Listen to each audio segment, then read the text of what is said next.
No. Okay, ready. Are you periscoping? Periscoping. Right on. Fix my hair. How's my hair?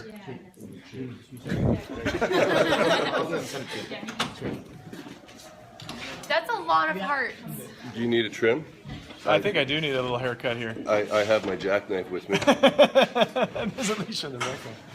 Amber, where's Amber? Oh, she's taking a photo. Okay, hey from Norway. Hey, how's it going? Oh, Sean, yeah. how's it going, man? It's going. Oh, look.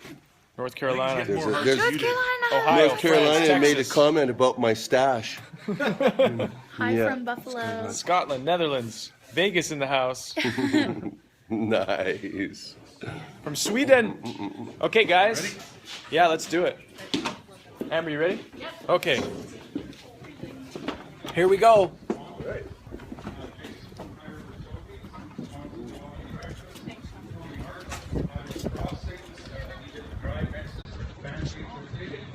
Iowa Rotary Club for bringing their tent and their barbecues and everything. Canada Hotels, breakfast sponsor and contest sponsor. Iowa River McDonald's, coffee and juice for breakfast. You can grab some off the street if you're so inclined. No? And of course, down at High River, but I'm not. That's kind of weird for me to thank them.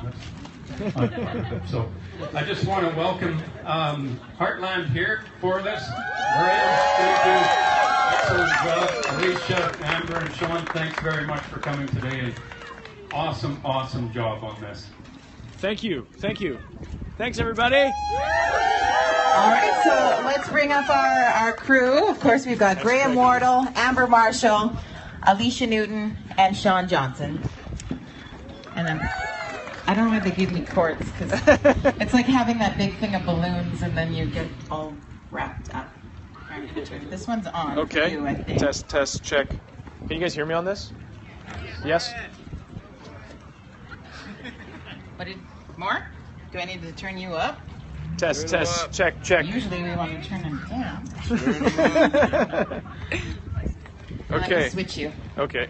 I've got a much more bassy voice than you. It's the radio. Oh, there. Wow, look at that. Does that one even work? A little. Okay. So, what we're going to do is we're going to have a little question and answer here. So, if anybody has a question, you can raise your hand and we can bring the microphone over to you, and then you can direct it to all of us or just one of us. And Jody can also take questions if she sees you. If we don't see you, please, Jody can see you too and point to you, and then we'll bring the microphone to you. Feel free to take pictures and yeah, ask away, have some fun. Who wants to go first? No one. No one. Really? Okay, we got it. We got a gentleman down here who's Okay. ready to rock and Let's see if we can run the mic over to you. We have enough length here. You know, they have these things called wireless mics, but we don't get those yet. Yeah, okay. Who has a question here? You do, yes. Yeah. First of all, I wanted to say that those show brothers are from Texas because the scene. And the question is, how long does it take usually to do a scene? Okay, and what's your name? Okay. Dan. So Dan is all the way from Texas, everybody. He came up here for us. Thanks, Dan, for coming. And the question is, how long does it take to do a scene? So, Sean Johnson, you want to answer that one? Yeah. When these guys are working with me, it takes a really long time because it takes me forever to get my poop in a group. These guys act fast and really good. I act slow and need help. Obviously, it depends on how long the scene is. If it's a page long, it might take us a little bit longer than if it was a half a page. How many characters are in it? There's really no answer for that, Dan. What I can tell you is it takes us 2 weeks to shoot an episode, so maybe that's a better idea. Sometimes I look at a scene, and if it's like action, you know, if it's like Amy and Ty ride through a field, I'll be like, 45 minutes, you know. If it's a big dialogue scene, lots of people moving around, you know, could be 3 hours, you know, could be an hour, depending on how many shots and setups we do. So it kind of varies, depending, like Sean said. Amber has a point she wants to add too. It also really depends on the director. So everybody has a different style, everybody has a different idea of how they want to shoot a scene, and we switch up directors every 2 episodes. So we have a different director for every 2 episodes. So some of them can get things done really quick and they have a certain idea of what they want to do, and some want it to be a little bit more artsy and have a lot more different camera angles. So basically, how many times we have to set up the camera in a different spot is going to depict how long it takes. And the more action there is, the more camera angles they want to get, because they want to be able to cut between stunts and horses and all sorts of stuff. So yeah, it usually depends on how much action is going on and how much talking and how many people are in the scene. Yeah. Question over here. It doesn't matter how many times you fall off the horse. The question was, does it matter how many times you fall off the horse? Yeah, so if there's stunts involved, yeah, it takes a lot longer. Stunts are something that we have doubles that come in and do, and yeah, if the stunt goes well, then we get it in 1 take, you know, and camera's got it, we move on. But a lot of the action stuff with stunts takes a bit more time. So. Do you want to explain what you're doing here? Yeah, so everybody knows this is Periscope. So I'm live streaming this to people from all over the world. There's people from Sweden in here. From where else are we from? Sweden, yeah. Netherlands today. Netherlands, North yeah. Carolina. North Carolina, Norway, England, Alabama. Yeah. So say hey to everybody from Periscope. Yeah. Any other questions? Yes, right there. I have a question for Amber. How many horses do you have on your real ranch? How many horses do you have on your real ranch, Amber? I currently have 4. So I have 2 quarter horses and 2 miniature horses. So technically that's 3 because the little ones are like half a horse. But yeah, I have 2 that I ride, and then the 2 minis I drive in a cart. And then I have friends' kids, actually Michelle, who plays Lou. Her kids come out and ride my ponies, and some of my other friends too. So I only let little kids ride the ponies, and then we drive them. Yep. Like Mrs. Beth. Just like Mrs. Bell. We got some questions down here on the far end with the great-looking mitten. Yes, we'll go with the great-looking mitten The first. leather mitten question. Where did you get those, and can I have some? How was your guys' ride? How was the ride? Yeah. It was cold. No, there was no smoke. No, because of all the rain cleaned the smoke out of the air. No smoke, lots of rain. Yeah. It wasn't as cold as this. This is pretty chilly right now. We dropped down one night to about 7 degrees, which I think it is about 7 right now. Yeah, it's cold on a bike, you know, but you kind of put your hand underneath your armpit and you kind of hunker down behind the windshield. And then, yeah, we had a bit of rain too, which wasn't fun, but, you know, you got to keep going. Still had great turnouts. Yep. Lots of people came. And Yep. Is Yes. it legal to ride a motorbike with one hand? we were all doing it. Yeah. So. Okay, just curious. Just curious. Yes. How long have you been riding? Horses or Are motorcycles? you available? The question was, how long have you been riding and is Sean available? Sue? Am I available? Am I available? Not yet. And when you mean riding horses? So, Amber, how long have you been riding horses? 23 years? 22 years? When I was little, my grandma had horses, so I would ride her horse, just Western, and then when I think I was 9, I started doing proper, like, lessons, and I started showing and that kind of thing, so 5 years. Yeah, thanks. I got this for you. I'm a farm kid from way back. So I've been riding how to ride when I was a real small boy, probably 5 or 6 years old. I rode pretty good for a lot of years, but then I was not living the farm life anymore for about 30 years, and I took a break in there while I married for love, and and went and lived in cities and did the life that I have. And so I was pretty rusty when we started working on Heartland. I don't get an opportunity as an actor on Heartland to ride nearly as much as Alicia or Amber do. So over the first couple of seasons, I was getting my saddle legs back, and I'm not that bad a rider. I'm not really a cowboy. I would call myself half a cowboy or less. I think it would be disrespectful to all the bona fide cowboys, the guys that I know and respect so much, if I called myself a cowboy. So I have known how to ride all my life, essentially, but I'm not all that shit hot at it right at the moment. And I always love how he takes that long to say, I'm kind of okay. You should go into politics next. I'm just saying. Oh my goodness. Who wants to ask another question? This little gal right in the front here. Don't be shy.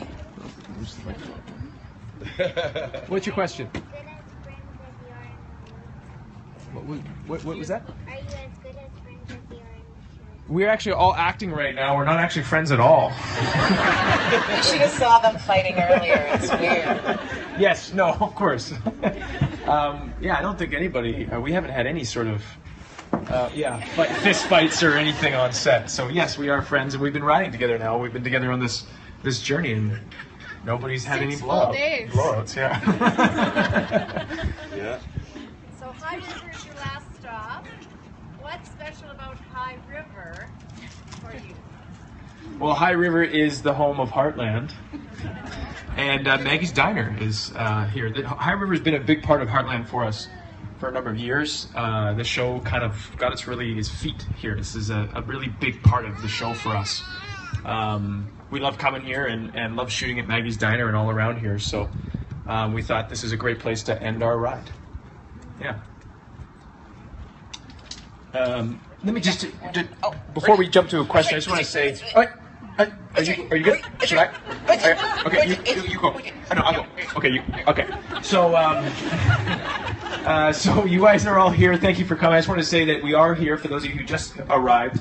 We are here to raise funds for mental health. The CMHA is back there, and they're proudly supporting us and giving resources here. So we just wanted to say that thank you for your donations and thank you for coming out. This is a worthy cause, and it needs to be talked about and brought up more often. Sean had a great point the other day about saying that a lot of us know somebody or have been affected by mental illness. So this is something that affects a lot of us, and it's close to home. So thank you all for coming and supporting this worthy cause. And further to that, there is some autographed 8x10 photos at the table just behind you, and the proceeds from those photos are going to go to the Canadian Mental Health Association. So buy lots. I mean, Christmas is coming. We don't like to talk about that. It's feeling it, but make sure that you grab some of those photos today too. This gal in the front in the Roots sweater has a question for you. You want to talk on the microphone? Sure. What was each of your favorite episodes? Ooh, favorite episodes. I'll start with Amber here. Why do you always pass it off to me when you want to think about your answer first? Exactly why. So I think for me, there's a difference between watching an episode and making an episode. There's times when I have a lot of fun on certain episodes because of the action, the horse stuff, and I just really enjoy the filming process. And there's some episodes that I watch and I say, wow, that was a really good episode. I might not have had as much fun because there's not a lot of action in it, but it's just a really well put together episode. So I think for me, it's still, I go back to season 5, the last episode of season 5, because that's when Amy did all of her Dark Horse audition and she got to do a lot of Liberty work, which is my favorite stuff as a horse person. So I definitely had the most fun filming that episode because I got to learn a lot for it and to use my own skills, and I was able to do the entire Dark Horse audition myself. So that was kind of, I almost felt like I was like showcasing my ability to you guys. Like I was like, guys, look what I can do. And so it was kind of cool because in the show we do use a lot of different stunt work and camera angles to make it all come together. But I felt like that was almost like a stage performance for me, because if we just ran it all as one performance and I got to do the whole thing and the horses worked beautifully and it was kind of magical. So that would be the one for me. I think my favorite episodes to film are, again, any episodes that involve horse work and that kind of thing. I think my favorite episode to watch was probably the season 8 finale, because not only did it involve a lot of Liberty horsemanship as well, but it was really cool to watch, and I really, really liked the ending. Because it was cute. I loved watching all the episodes that where the girls are doing Liberty work. One of my favorite moments in Heartland involves Liberty work. It's when Amy has given Jack his birthday gift, and they are in private, and it's just Amy and Jack, and she's showing Jack what Spartan can do, what kind of gift Spartan and her put together, and we're out in that beautiful little. The cotton. Yeah. There was all the aspen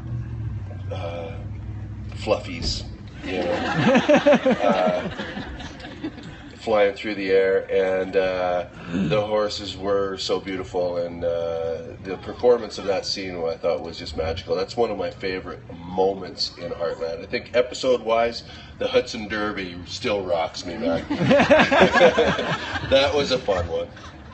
Nice. I'd say, I don't know if you guys remember the episode where fix up that bathtub and we're like racing in that bathtub.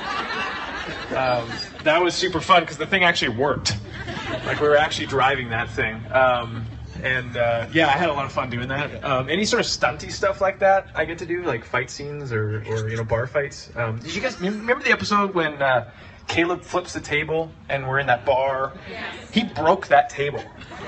He ripped the top of it right off the base and flew it at the camera guys. Yeah, so not on purpose. Not on purpose. Like, he didn't mean to do it. Like, it was like one take, and he just was like, and he flipped the thing. It was awesome. It worked out.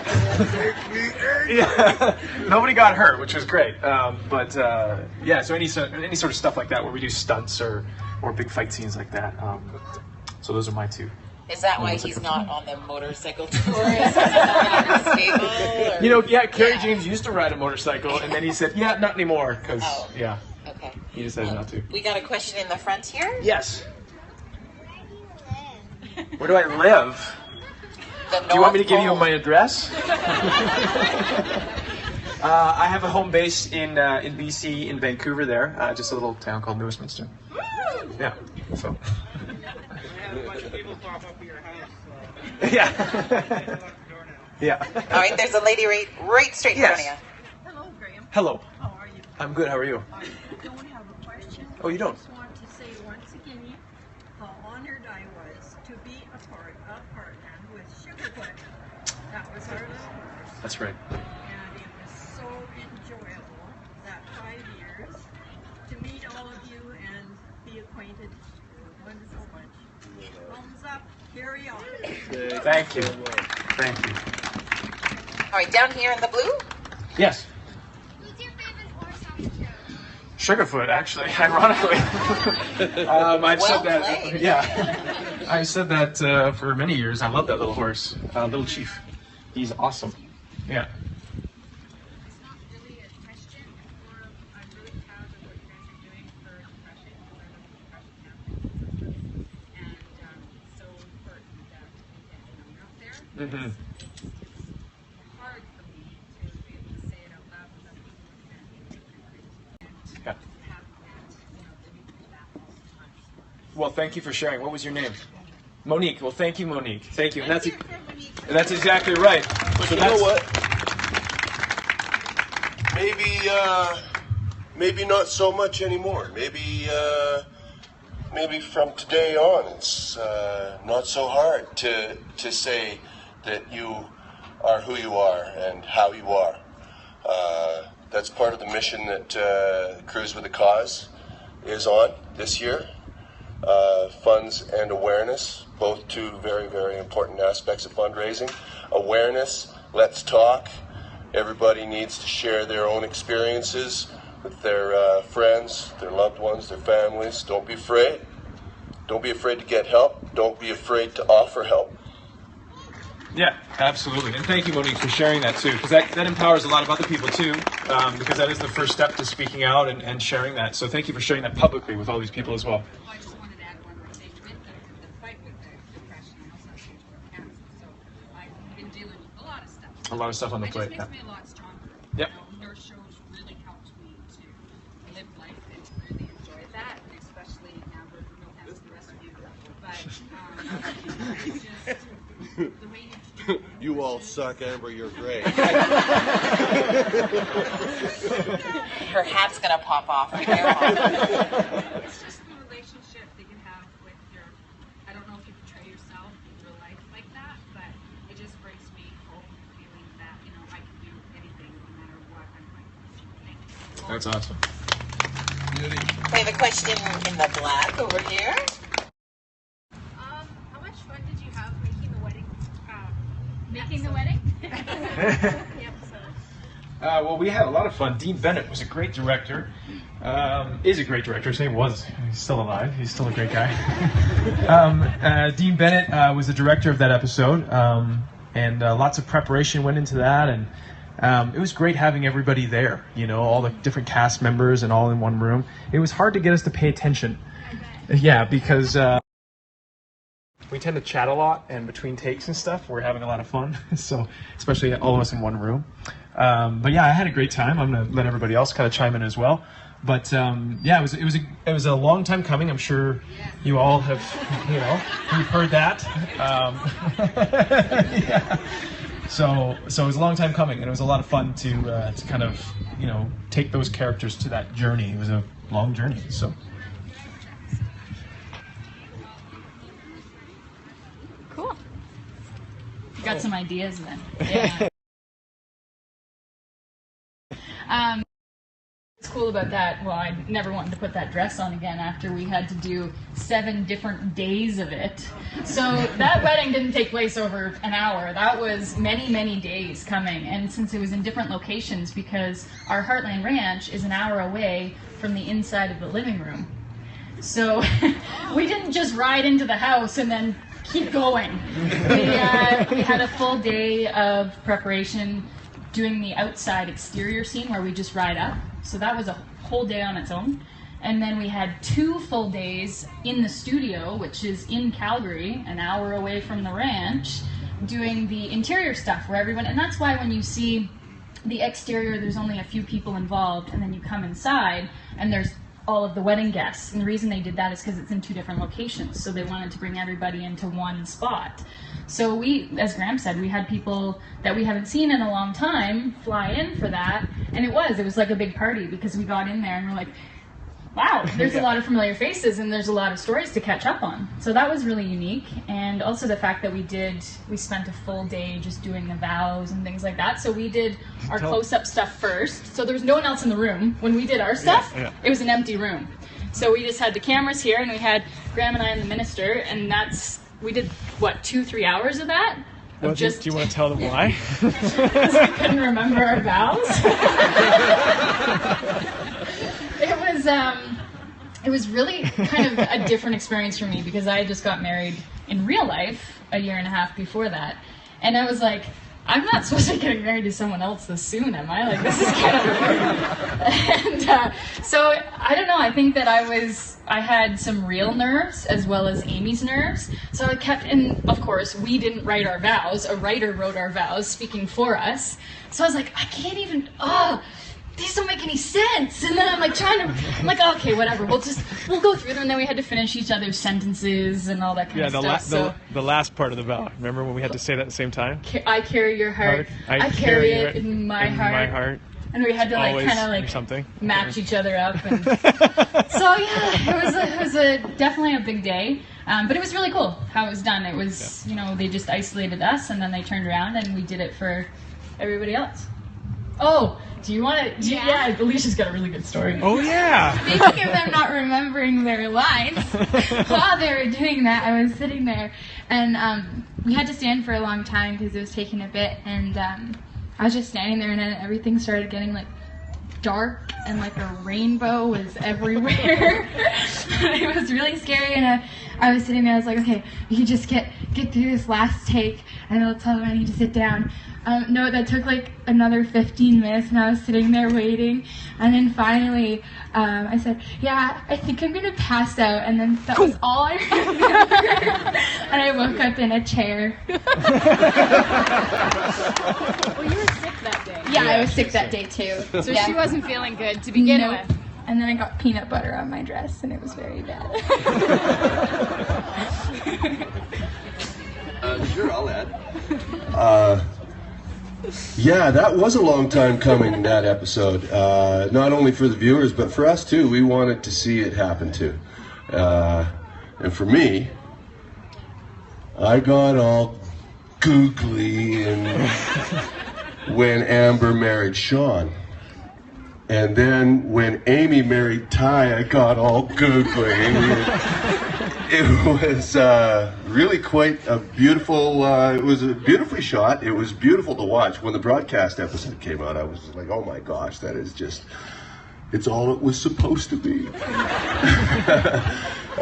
We had a bit of a private screening in Toronto. And it was a big publicity function for the CBC and for Heartland. And hey, man, how you doing? So we were in Toronto. We had this big function, and there were hundreds and hundreds of people that came out to see it. And we had a screening of the last episode in a soft seat theater. And when the moment came when Amy lifted up her wedding dress and put her riding boot clad foot into the stirrup, the roof came off of that place. And I thought it was a real artistic moment built by the director, but what it ended up being was a testimony to the sensibility of Heartland, the rural way of life. The cowgirl lives forever in our hearts, and all that kind of stuff. I thought that it was a beautiful moment of East meets West in Heartland, and how it kind of unifies a whole bunch of different ideas. So, anyways, that's all. I think our new catchphrase is googly. Googly. You in the jean jacket.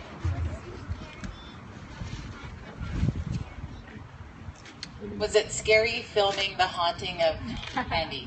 The Hanley Barn? Oh yeah. The Hanley Barn episode? Oh yeah. That was a great episode. Yeah, it was. I loved that episode. I had so much fun. We had so much fun shooting that. Making a scary episode. Yeah, that was great. So was it scary personally? I don't remember being scared personally, but we tried our very best to scare you. Well, and the thing too is music makes a big difference, and sound effects make a big difference. So, if you like jump at someone and just go like this, it's not half as scary as if you go, "Wah!" Right? They're just like, it just makes it more scary. So when the episode was being filmed, we were all just joking and laughing, and it wasn't scary at all. But then as soon as you add big fans and make it look windy and then add scary noises, it becomes a lot more scary. That was scary. Getting all googly. It was kind of creepy. Well, it wasn't creepy. Who asked that question? Well, there's that question came out of you.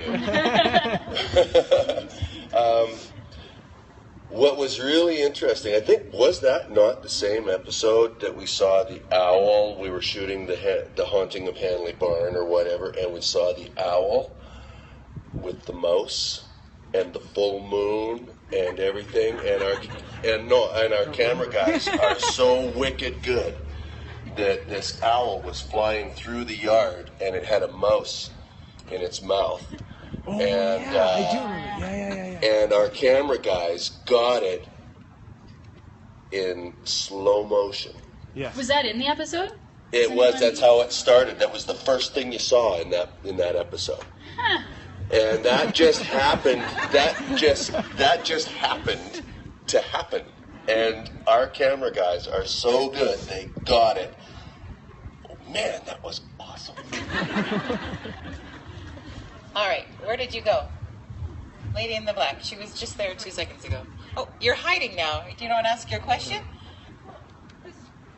We've been staying up here now for a week, almost a week, a couple of days, and we wonder where all the stories come from. Do the writers read about them in the newspaper and say, wow, we heard about this weird horse lady using a horse, and so where did the stories come from? Yeah, no, that's an awesome question because it's been 9 years going, and so the question is, where do all the stories come from? And our core writers, many of them, actually all of them, have grown up in the city and maybe not around horses. So they get a lot of stories from local people, from the wranglers, from the stuntmen, from people who actually have grown up with horses and have all these archives of crazy things that have happened. So it's a collaboration. They get stories from the media, from newspapers, from magazine articles. For example, the episode where Amy does the horse challenge, the colt breaking challenge, they followed Stacey Westfall when she did her tour. And I don't know if you all know Famous Rainer, Awesome Horse Lady, and they kind of went, oh, that's a neat journey. I think Amy could take that journey. So they get it from everywhere, from local people, from just in the media, all over. Mm-hmm. What she said. Yes. I just got one more question. I volunteer for therapeutic riding, and I Heartland, and I wondered if you're thinking of it, or the writers are thinking of doing that and bringing in somebody that's, I don't like saying disabled because I grew up with a quadriplegic CP brother, but abled, and bring that into a storyline with therapeutic riding. I think you would be awesome with that. We have done that in the past. We had an episode about a paraplegic that Amy actually trained the horse to lay down so that they could get on and unassisted. We touched on that, but I think you're right on the money. We should definitely revisit that idea with a slightly different disability and go from there. So yeah, that's again, all these stories from other people are what inspire the writers to. Yeah. I'll come help you. Okay. And you should do a radio interview. Jody's been trying to get me to do a radio interview on Heartland so she can come and be like, so Amy, I hear you're a horse trainer. I think I did pretty good. Heartland was based on the series of short novels. There were 21 short novels written by Lauren Brooke and called Heartland. And the setting was a little bit different. I think they were in Virginia in the books, but the characters virtually remained the same by name. But we ran out of book stories, even though it was based on the books. We ran out of book stories in a real hurry. I think the first season we were done. So we had to start creating new ideas, and some of our favorite episodes end up being almost a little bit political in a way. We had the story last year about the horse cull. Was it? Was that last year? Was it? Yeah. Yeah. Oh yes. Yeah. Episode 9 of last year. Just ask you guys. You guys know much better than we do. I didn't see you stand up. Sorry. Oh my gosh. But then we had, like the Heartland Christmas story that we told was a very powerful story about the horses being trapped in the gully and the avalanche and all that kind of stuff. And that was a true story. Yeah, for sure. We've had a lot of influences by social conscience too, I think, and so that's one of the things that we want to address all the time too, is being socially conscious. We had a question back there by the gentleman. Like Seeley, our #1 cheerleader. You must have really been spreading us around town. I did not supplant him. Hey, Al, buddy. And yes, you were. I have 2 questions. Uh-oh, just one. First one is, what is your biggest fears for all of you? Oh, whoa. And the second one is, can I give you a hug? Our biggest fears. Hugging people. Yes. Hugging girls in root sweaters. Just kidding. I don't know. I don't have a fear of any type of animal or bug or spider or storm or I'm gonna pass it on because I have to think on this one. I don't have any fears that I can think of right now. Needles. Yeah. I have like extreme needle phobia. I think back in grade 6 I went in for my grade 6 shots and my mom had to like hold me between her legs and she was like bruised and stuff after the doctor's appointment. It's really bad. That's my fear. I have a similar fear of story. So I went to get some travel shots a while ago, beginning of this year actually, and I have this fear of needles. But up here I'm fine. It's just my body doesn't like them. So I'm like, yeah, I'm fine. So she pricks me with the first one. I'm like, yeah, I'm good. She goes with the second one, and I'm feeling a little woozy, and I'm like, oh, I don't feel so good. And then I just passed out. They woke up in a chair. Yeah, so I've always had a fear of needles as well, but I mean, that was a pretty. When you said, what did you say? Your biggest fear? Yeah, your biggest fear. I don't think needles are my biggest fear. I think being like disoriented or lost. Like not knowing where I am or like how I got there. Like very disoriented, lost feeling. That happens a lot, doesn't it? Area in High River. Yeah. Yeah, sort of like that alone, you're lost, kind of like Castaway, like, Tom Hanks, like, that would be the worst. That would be the worst. At least that's my fear. Maybe when I was in it, if it happened to me, I'd be like, okay, this volleyball's not that bad. But, yeah, exactly. I'll pass this off to Sean now. Simply that one of my children will die before me. Yeah. Mm-hmm. 2. It says they're old. 5 and 7. I got this for you, buddy. 25 and 22. 25 and 22. Another question? You? What vehicles do you drive? The only vehicle I have is actually a Triumph Bonneville motorcycle. A Dodge Ram 3500 diesel truck. And a motorcycle. A Mazda, and that's all I know about it. Are you actually allowed to drive? Alicia, all Alicia drives is Phoenix. Yep. That's all you're allowed to drive. You can only. I drive junk.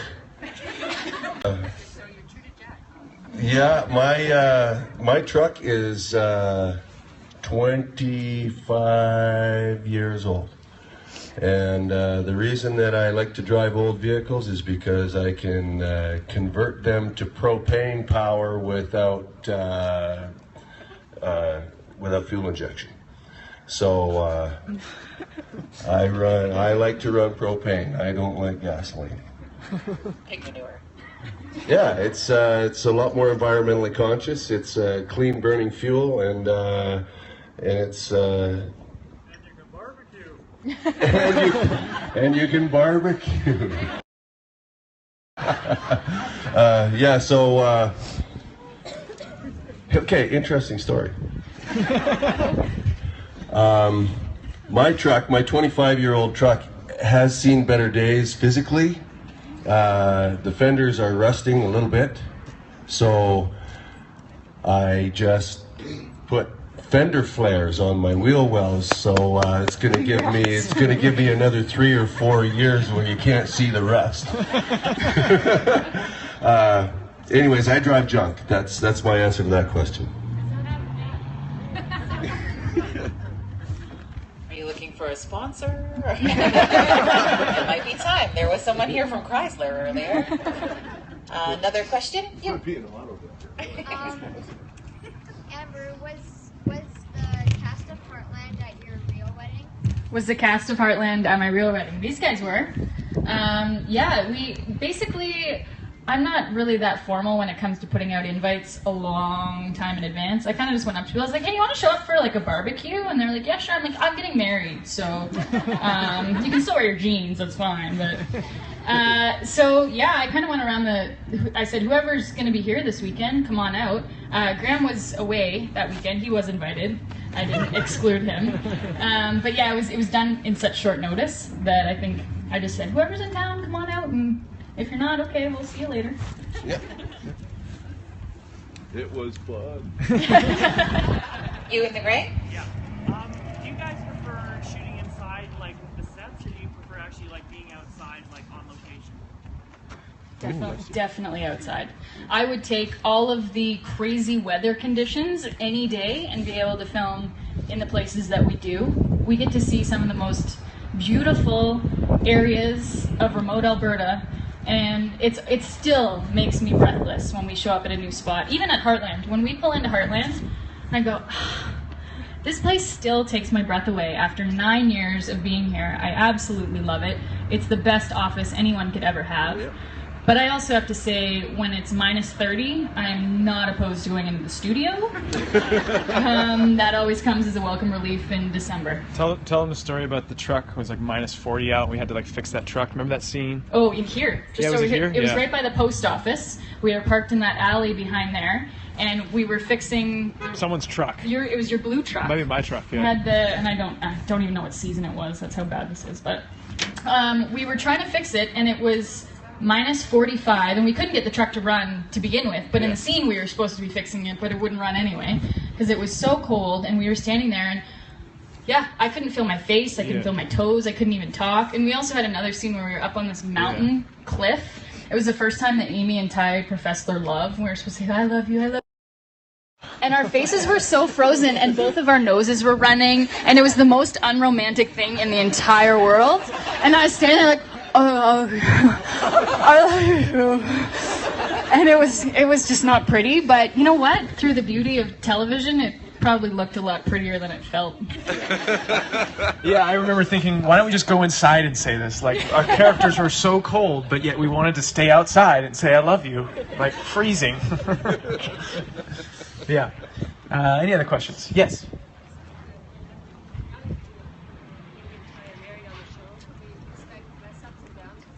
Less up and downs? Less drama, she says. You don't want any more drama. No more drama, she says. The question was, can we expect less ups and downs in Ty and Amy's relationship? Have you been married before?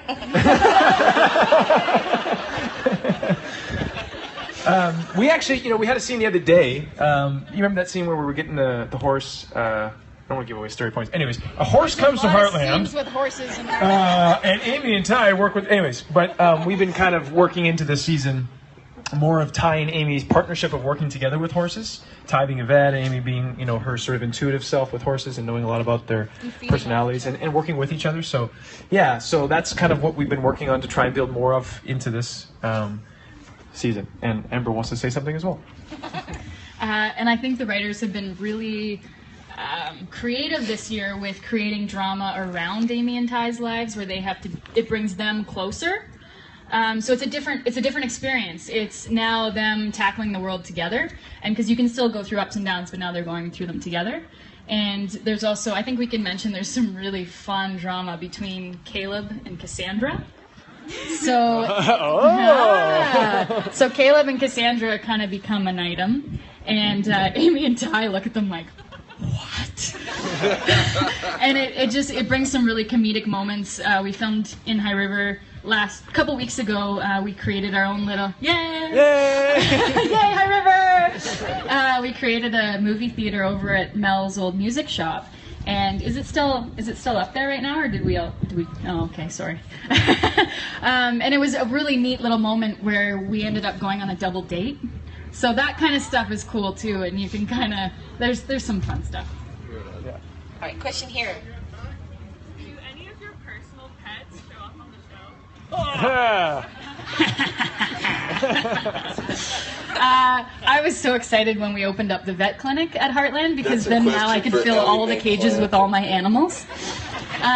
There's a lot of people always ask me, are my horses on the show? Because I have a black horse that looks just like Spartan, and everyone always says, oh, you own Spartan? No, I don't own Spartan. I own a black horse that looks like Spartan. It all has to do with different insurance policies on the show, and that's why we have a lot of stunt riders as well. There's kind of a blanket policy for the horses because they are large animals. They can do a lot of damage to equipment and to people if they get out of hand. And so 95% of the horses come from one farm, from one guy, and his business is to buy really well-broke horses and rent them back to the movies. So he kind of has that market cornered, and it's awesome. And then we can find horses like we talked about Sugarfoot earlier. We find them from, because he doesn't have all the specialty animals, he just kind of has a bunch of quarter horses, 200 I think. So any of the large horses from his farm, but my cats and dogs and chickens and doves and rabbits, and I've even had some peacocks on there, snakes.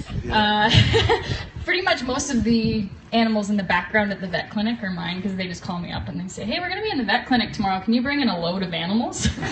Sure! So I back up a bunch of crates of my cats and dogs and just kind of... And then Remy, do you want to talk about Remy? Yeah, sure.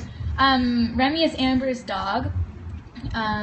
So she plays Georgie's dog on the show, and I think it was back in season 6, Georgie found Remy when she was taking out the garbage, and that's how she came on the show.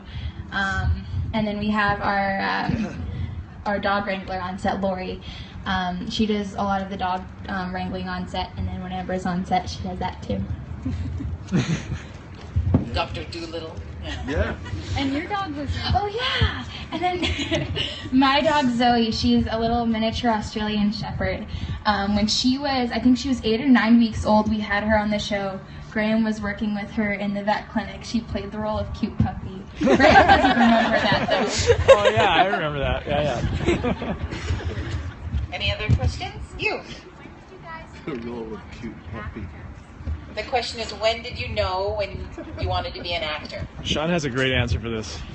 I don't think we have enough time. Yeah, I was supposed to be a lawyer. What's the question? Politician. When did you know you wanted to be an actor? Yeah, right. Yeah, I was supposed to be a lawyer. When I asked my wife, Sue, to marry me, I was not an actor. I was a law student, and or a to-be law student. Yeah, but can you do this? So if you just She said yes. She was going to marry a lawyer, and life was going to be good. Anyway, I ended up getting forced by the faculty of law to I got put on academic probation because I was 1 credit short on my Bachelor of Arts degree, which was a requisite to get into law school. Your law student. Hey guys, start asking questions because we're gonna take your questions now, okay? I was put on Start asking questions. because of an oversight credit in fine art. I was deficient 1 credit. So I go to the registrar's office and I said, if you can believe this, I need a credit in fine art. I have to take a course. They're giving me until Christmas time to get this credit or I get kicked out of the faculty of law. What do you have that's the least amount of homework? Because I am swamped. I have tort law coming out my yin-yang. And they said, oh, take drama. They don't do anything in there. So I said, done. And the first time I walked into my drama class, it changed my life. And it changed Sue's life too. Yeah. Sorry, honey. Okay. So when I was little, I'm originally from Vancouver, and the film industry there is pretty big. So a lot of my parents' friends' daughters would go in and do commercials and auditions and that kind of thing. So they were only trying to convince my parents to let my sister and I do that. And when you go into an audition, you're just by yourself, and there's like 3 to 5 adults you have to talk to, and they ask you questions, and you have to go through the scenes. So it's a huge confidence builder. So that was originally why my parents signed us up for that. And my sister and I really enjoyed it. And then when I was 9, I moved into film and TV. I've never really said I want to be an actor. It just kind of happened, and I really, really enjoy it. Yeah,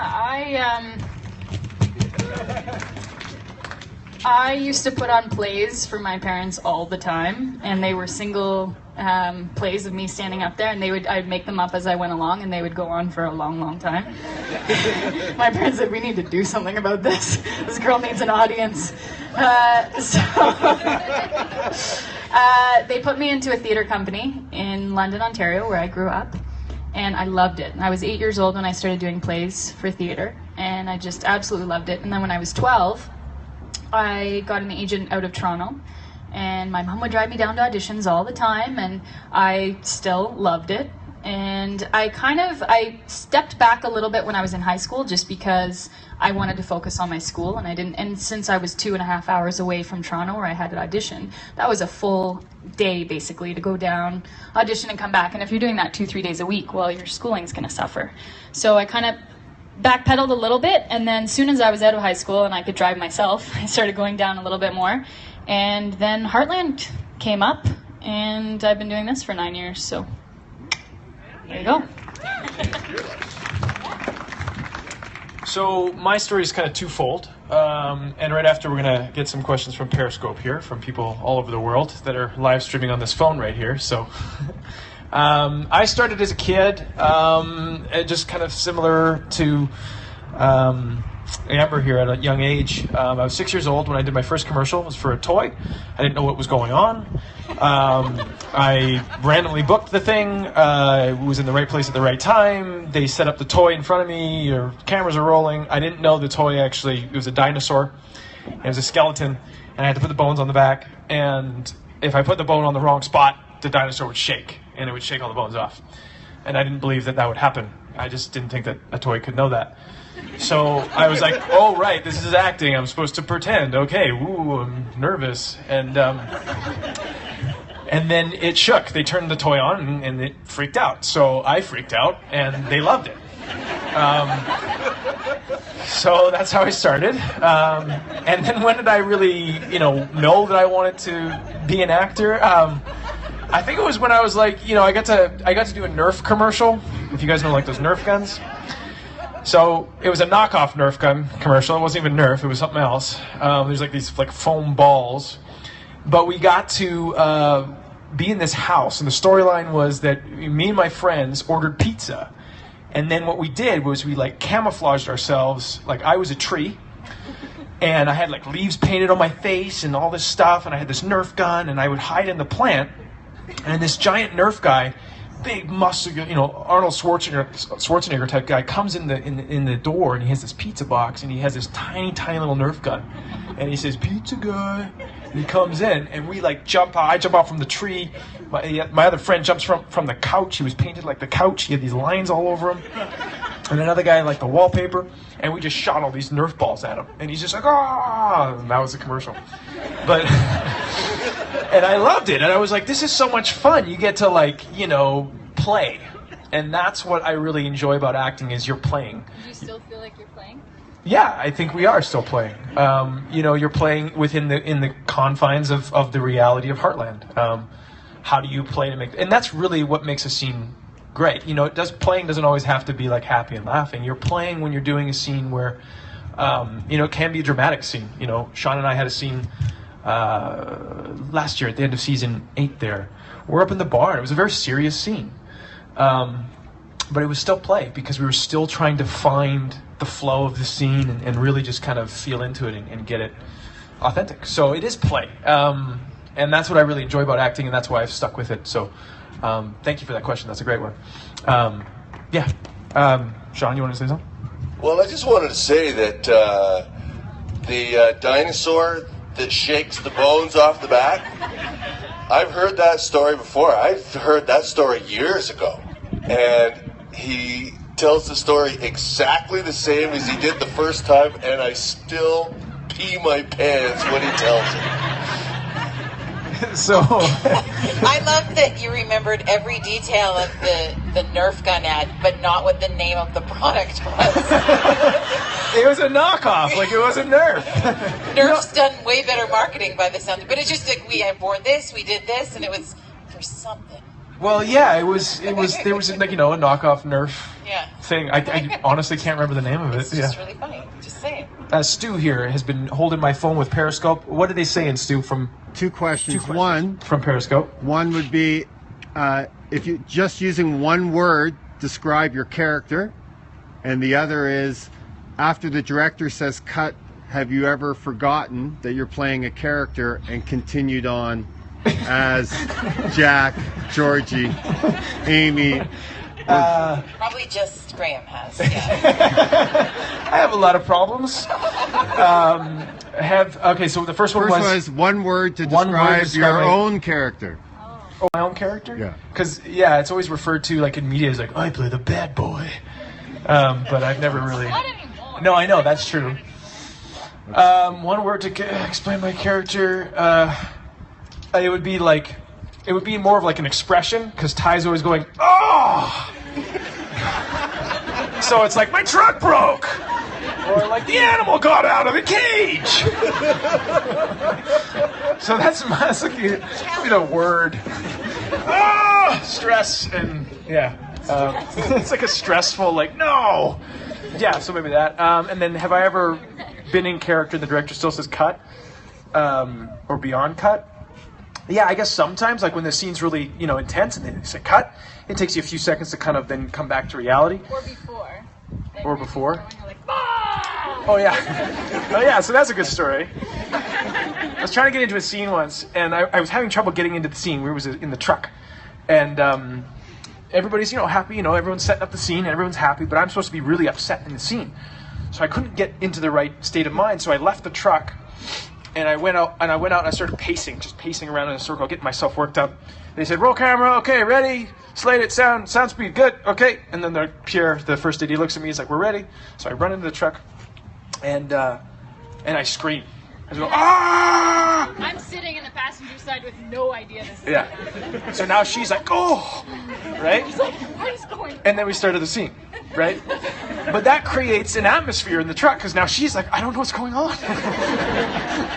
And it was like, right, so it's like, Graham gets in the truck and all of a sudden he's like, ah! I was like this, and then like action, and I was like, yeah, so sorry about that. But it works. It works, yeah. So those would be my two answers to those questions. Thank you on Periscope. A word, yeah. One word is really hard because that's the whole beauty of our jobs is to make our characters as colorful as possible and to bring as many different words into the character as we can. So there's definitely some days when I would say Amy is stubborn. That would be a good word, but she's also very determined. And doesn't matter what is wrong with a horse, what is wrong with a person, what is wrong with the situation, she's going to find a way to make it better. So determination would be my word. And that was a big one. Don't ask me to spell it. Yeah, determination, that would be it. And I don't think I kind of play the same character as I live. So there's many times when I'll be doing chores in the morning, feeding my horses, whatever, and then I go to work and I pretend to do all that same stuff again. So there's some times when I'm like, oh, I just did this morning. I guess I was preparing for my job. And so there's many times when my real life bleeds into my character, but I'm never like, hey, oh, what's my name again? Like, am I Amy today? I think we always know there's a very distinct difference between our character and us. What about when you petted the girl? I forgot about that.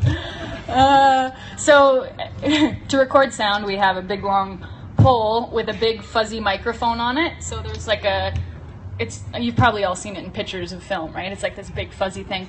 And they were on a close-up, and typically when we move in for a close-up, if Amy's petting a horse or whatever, we don't have the horse there because the camera's right there, so it'd be too dangerous to have a horse there. So I'm just kind of pretending, and I'm like all in character. It's just me and a horse, or you were there. Yeah, I was there. And I start petting the boom. And they're like, and it probably sounds like this. And then Cam's looking at me and I'm like, oh, right, I can't do that. Like, so sometimes you kind of get into character with your miming. And I wasn't thinking it was a horse, but I was just trying to pretend to get into character. And then I'm like, oh, that's not a good idea. I can't pet that. Can't pet that. Dude, can't pet that.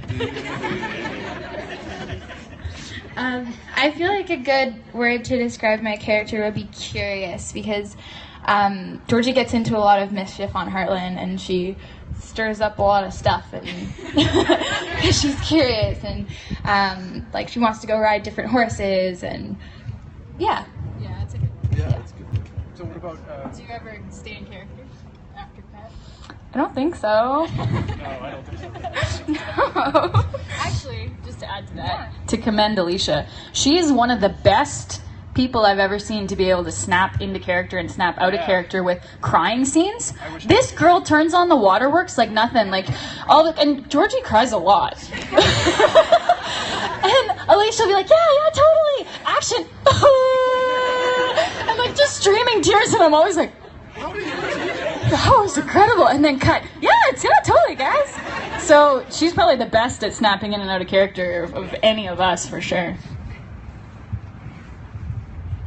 Yes. Is that all? One word to describe Jack. I'll get all serious on us again. I'll use the word honor. And do I stay in character after cut? No. Only if it's not unless it's like a fighting scene where I'm physically beating up Chris Potter. Then cut. I'm not done.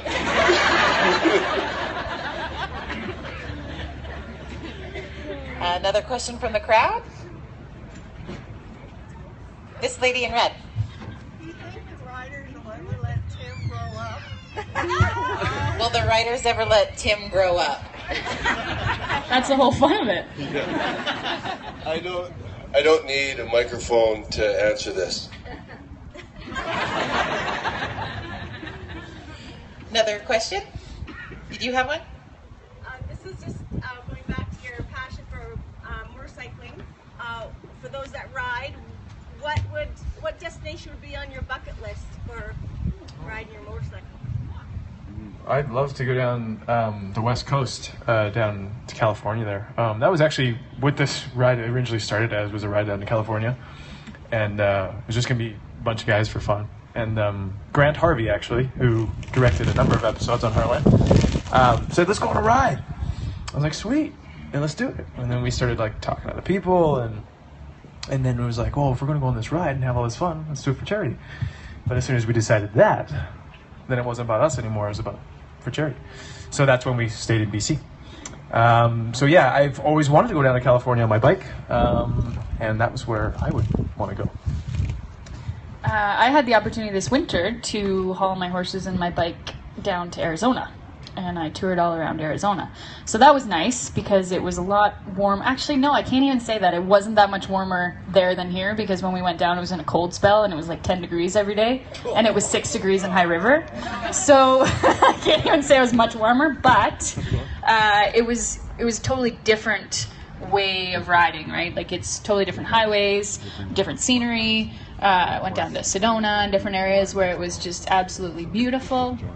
So I've got that one checked off the list. So I think, yeah, West Coast ride would be really cool.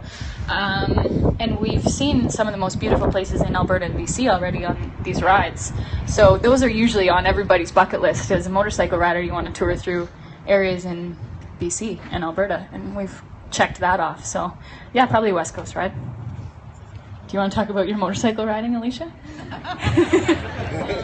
I don't do much of it. Alicia followed along with her parents in a vehicle, and she came along the whole trip. Yes, thank you. And so that was awesome. So thanks for your support, because even though you didn't get to have fun on the bike, you came to every single stop and signed and met with people, and so that's awesome. Yeah, that's awesome. You're awesome. It's getting googly. I would, there were, back in the old days, I used to work in the oil patch, and I did an exploration lease in Wyoming, and there's some pretty good, what I remember of working in the oil patch in Wyoming, there were some pretty serious riding roads there, I think. I've never ridden there, but I would go back to explore that. And while I was working in the patch down there too, I went to a place in just outside of Boulder, Colorado. I saw Pat Benatar at the at the Red Rock at the Red Rock Natural Concert. What's that called? The amphitheater, the Natural Red Rock Amphitheater, and there's some serious riding down there, down around Colorado, because it's in the foothills too, right? It's in the foothills of the Rocky Mountains. It's just the southern end of the Rocky Mountains, and there's some pretty nice riding in Colorado too. So those are the places I'd go. I'd start in Wyoming, and I'd ride right to Boulder, and I'd see. By now, it would probably have to be somebody like, I don't know, Pharrell Williams at Red Rock or something like that. Pat Benatar's not playing Red Rock anymore. It would be Gwen Stefani would be cool at Red Rock. That would be cool. Stick to the biking fantasies, okay? Red Jacket? First of all, I have two statements. One is, from the bottom of our heart, we want to thank you for raising the money after the flood. That was fabulous of you to do. Thank you. When we got rid of Mallory, my heart was broken, and there was nobody that I thought could fulfill her character, and you are outstanding. Amen. Do you all ride horses and/or do any of your own stunts? I ride horses on the show. Very rarely, but I do. I get pointers from Amber consistently. And do it on stunts. Depends. Depends on the stunt. Most of the time not, you know. I wanted to fall off. Oh, I can't say that. Previous seasons. Previous seasons. This season has some cool stunts. There was a stunt this year that I wanted to do, but it's just for safety. You know, if we do it 4 or 5 times, and then I get hurt on the 3rd time, then I can't do it any other time. And then I'm out for the rest of the day. Kind of goes with all the actors. So that's why we have stunt doubles. Every once in a while, though, if we're comfortable doing our own stunts, they didn't used to let me ride the motorcycle for any sort of shots. They always have a double doing it. They let me do some of that stuff now, unless it's like a chase, you know, then probably not. That's my answer to those 2 questions. Well, and not only that, we have really jam-packed days, especially when there's stunts going on. We have to cram a whole lot of material into a small amount of time. Well, 14 hours. I guess that's a long period of time, but we have a lot to do. So sometimes they'll use stunt doubles in place of us when we're going back to get changed, or we're going to prepare for the next scene so that it can move quicker and more efficiently. And that just reminded me when Graham was saying some of the motorcycle shots. Sometimes they'll send a whole skeleton crew, like a different camera and group of actors out to film those scenes while we're doing some of the dialogue. so that they can get that stuff done at the same time, so that it saves time. And that happens with me a lot with horse riding. If Amy's just riding off on a ridge way in the distance, it's a lot more time efficient for them to have someone that looks like me off riding in the distance while I'm doing my lines, because they can't have someone else do that. At least I hope, because I'm out of job. So it's all about safety, and it's also about being efficient. So there's two different sides to it. Aside from the show I do ride, I have a horse, and I've been riding, I've been showing for 5 years, but I've been riding since I was 2. And stunt-wise, same here. They don't let me do too much. Sometimes they let us do like small little jumps and that kind of thing. We did this year when we were double jumping. Oh yeah, that was really cool. I saw that scene at ADR. I know. Did it look good? Yeah. In one of the scenes, Amber and I are riding 2 horses, and we're going over a jump in sync, and it looks really, really cool. So they did let us do that kind of thing, or they do let us do that kind of thing. That day they did have stunt doubles there, just in case, but it was just like a small 2-foot jump, which they do let us do. I forgot what the question is. Oh yeah, no, you know what? When I was a younger actor, I insisted on doing my own stunts, and as I got older, I got smarter, and I don't do my own stunts anymore. I ride okay. I'm not a superior horseman, but I ride pretty good, I guess. And I love it whenever we get a chance to do that on the show. And if Jack has to fall off, I'm not doing that. I just wanted to But Jack doesn't fall off. Thanks for clarifying. That was really intense right there. For those people who have just arrived, I just want to kind of refresh again that we're here for mental health. This is important to us to raise funds for that. So we have CMHA back there with information. Thank you. Whoa. And everybody on Periscope as well. This is something that we all felt was important and we wanted to raise funds and awareness for.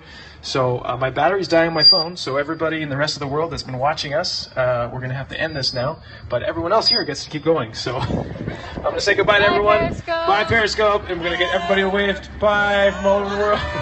Bye. Thanks, guys. And I just want to let everyone know who's